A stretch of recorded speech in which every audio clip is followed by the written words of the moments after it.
สนับสนุนโดยโรงงานผลิตปรุงแต่งนำปลาแดกปาโต้สวนบุคคลปลาแดกดีปลาแดกแซ่บปลาแดกกานัวจากสวัสดีท่านผู้ชมเกิดเหตุเรือบินต่ำกันระหว่างสายการบินลาวแอร์ไลน์กับแอร์พรีเมียร์อยู่สนามบินอินซอนเกาหลีหรือว่าประเทศเกาหลีใต้จะพอเห็นข่าวนี้แล้วแอดมินเองก็รู้สึกว่าตกใจพอสมควรที่ได้เห็นข่าวแบบนี้โดยเฉพาะแมนทางสื่อสังคมออนไลน์ก็ได้มีการรายงานข่าวค่อนข้างแบบว่าเป็นตาน่าตกใจอีหลีต่อกับการเกิดอุบัติเหตุของสายการบินลาวแอร์ไลน์ที่ว่าได้ต่ำกันที่ว่าเกาะกันกับเรือบินแอร์พรีเมียร์อยู่ที่ประเทศเกาหลีใต้ฉะนั้นก็เฮ็ดให้ทั้งสื่อสังคมออนไลน์หรือว่าผู้คนให้ความสนใจเกี่ยวกับข่าวนี่หลายเพราะว่ามันเป็นการลักษณะแบบคันสิเว้าอีกอย่างหนึงก็เป็นการลักษณะแบบว่าเกิดความรุนแรงหั้นน่ะจ้ะท่านผู้ชมโดยที่ว่าเฮายังบ่ทันได้รู้ที่มาชัดเจนแต่บางสื่อข่าวก็รู้สึกว่าประโคมข่าวเกินความเป็นจริงก็หากมีฉะนั้นเฮาก็ได้มาเห็นการแถลงข่าวจากสายการบิน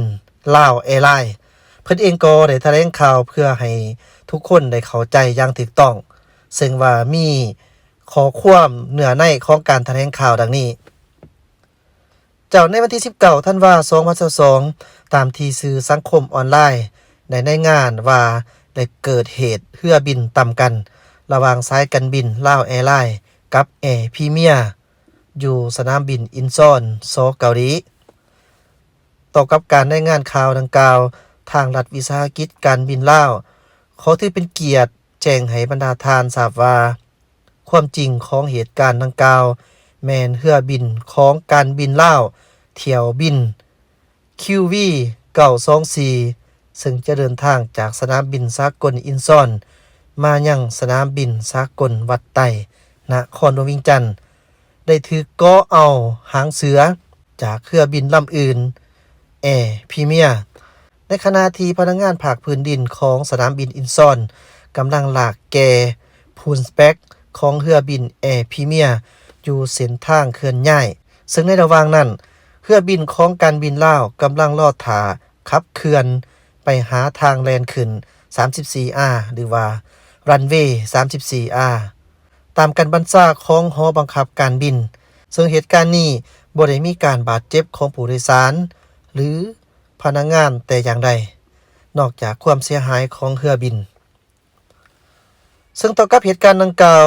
ทางรัฐวิสาหกิจการบินลาวได้ดำเนินการดังนี้ 1. รัฐวิสาหกิจการบินลาวได้รับผิดชอบต่อผู้โดยสารโดยได้จัดหาสถานที่พักโรงแรมอาหารและจัดเรือบินเที่ยวพิเศษในเวลา 16 โมงของวันที่ 19 ธันวาคม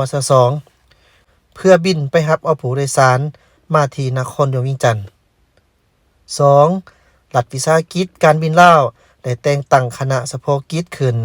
เพื่อรับผิดชอบทางด้านเทคนิคและประกันภัยโดยปฏิบัติตามระเบียบการตามขอกำหนดของกรมการบินพลเรือนแห่งสปป.ลาวและขอกำหนดขององค์การการบินพลเรือนระหว่างประเทศหรือ ICAO 3. พร้อมเดียวกันนี้รัฐวิสาหกิจการบินลาวได้ประสานงานกับบริษัทประกันภัยเพื่อให้รับผิดชอบตามพันธสัญญาของเขาเจ้านี่ท่านผู้ชมถือว่าเป็นการแถลงข่าวหรือว่าเป็นการแถลงการของรัฐวิสาหกิจการบินลาวหรือว่าลาวแอร์ไลน์เพิ่นก็ได้ชี้แจงต่อกับเหตุการณ์ที่เกิดขึ้นก็เพื่อว่าให้ทุกคนได้เข้าใจอย่างถูกต้อง